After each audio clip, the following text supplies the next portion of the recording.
Hello, welcome back to another pen talk. Thanks for tuning in. Thanks for following me on my journey, and I take a few different paths now and then. Yes, you do see some pens in this view, but you also see an amazing inlaid wooden box.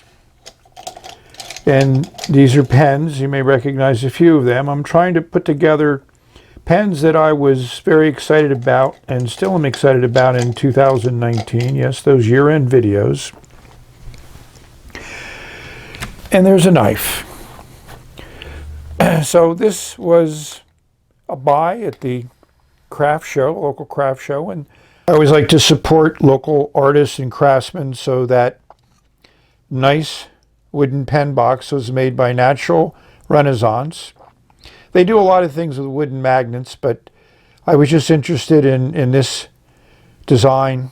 I felt it was perfect to put some pens in when they're on your desk. I was there today and I fell in love with this. The last time I was there, I bought that wonderful fish leather case that you can put some pens in, but I have always been enamored with metal. I became a metallurgist, a materials engineer. I did welding for a while, as a profession, as a welding engineer. So that's the fun part. But this was a new craftsman at the craft show. And he's a blacksmith. And he hammers these knives out. And they are very, very sharp, so don't be careful with them. And this handle is just amazing in my perspective. Just that nice little star in there, a beautiful little brass insert here to be able to hang it. This is a nice, sturdy, well-made leather sleeve. Put on your belt, carry the knife around with you. Full tang, it's just extremely well done. Hopefully the light's bringing out the amazing colors in this wood. So this is a wood that he stabilized, means that he impregnated it with a resin, similar to the resin they used to pour to make pen blanks with. And then he applied some dye, did an amazing amount of polishing. And his wooden handle. These black veins in here are from a fungus which had started to attack the wood. And that fungus absorbed some of the dye in a much different way than the rest of the grain in the wood did. So that's what brings out this amazing, in my mind, design. I'd love to see a pen body made out of this. Yes, I do mix my hobbies. And this really isn't a hobby. This is just something I fell in love with. Can't have a kitchen without a good paring knife. And this fits beautiful in the hand. It feels great. Just the right size for my hand. And that blade with the curve, for slicing up vegetables. I use this knife probably 90% of my time in cooking.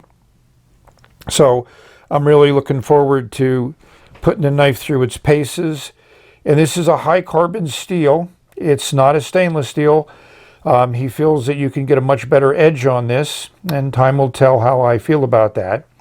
So this blade will rust. It has a coating of mineral oil on it now.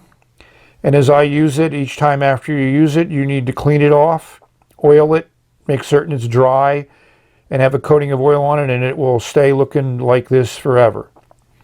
I just enjoy things that are handmade. I enjoy things that are made by craftsmen. This is the gentleman, Del Martin, and he's Knox Trail Forge in Massachusetts. He had phenomenal stuff that he had made. And he also gives a nice little historical description here, which is always, it's great. It was good talking to him. A gentleman who really enjoys his craft. It's just great. So I just want to give you a quick share of, yes, I do enjoy things more than, as much as I enjoy my fountain pens, and this certainly becomes a treasured possession of mine. And just to put things in perspective, this knife cost more than any fountain pen that I bought in 2019, and I feel good about it. So one of the things that Dell does in making a knife like this, which is a classic blacksmithing technique, is he hammers the steel, which works it, induces certain stress, and also changes the crystalline composition of the metal. And then he heats it to a certain temperature. He quenches it. He uses a salt bath to quench it in, which is one of the methods. You can use different types of oil. Some people might use a water or many combinations of things. The basic thing with the quenching is it fixes the crystalline composition, and there's a martensite crystallization where the carbon is locked in place, and that maximizes the hardness and still gives it some ductility. After these processes, you might do some tempering, which is done at a lower temperature to even give it more ductility without significantly reducing hardness. It's just an amazing technique, and it certainly is an art form in my view. There's a lot of science involved in it, but when it always comes down to it, I consider this a work of art supported by some amazing science. So this is one of my proudest examples of creative engineering. So I designed a welding process to build this tower that was about 150 feet tall. And the bottom of the tower was at liquid nitrogen temperatures, and the top of the tower was a couple hundred degrees in temperature. So it was a very great differential in temperature between the bottom and top of the tower. And because of its size and everything else, I mean, you needed a stainless steel to be able to withstand the low temperatures and maintain ductility and not become a Titanic. And at some point in time when the temperature was sufficient, you could go to a carbon steel. You can see the thickness of this because it was a high pressure vessel. But the challenge come in is how do you weld the two of them together? So welding induces stresses, welding changes the composition. Welding is kind of like a form of heat treatment.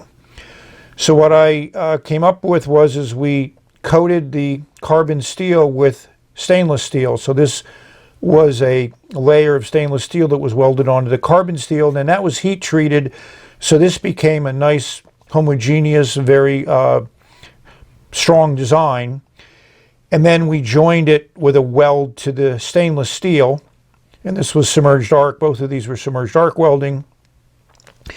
And this shows where there was a heat affected zone right here where the coating had not become thick enough, but where the coating was thick enough, there was no heat affected zone. And this is one of the samples that we did. We took it out, we polished it, and we etched it to show the different structures in the metals. And we would also do testing where we would take slices of this and test their ductility and their strength. So I was very happy. It saved hundreds of thousands of dollars, and it only took a year to build a vessel, or it would have taken a lot more if we'd had not been able to come up with a technique that allowed us to use existing materials and existing techniques to build it. Hopefully you've enjoyed a look at something else other than a pen. But pens are made out of metal and sometimes made out of wood, and especially stabilized wood like this is. May you find a knife that you enjoy and love and use it in your daily needs, maybe opening letters or packages in addition to maybe preparing a nice meal. Have a great day. Have a wonderful life. Enjoy every aspect of it because it's all enjoyable.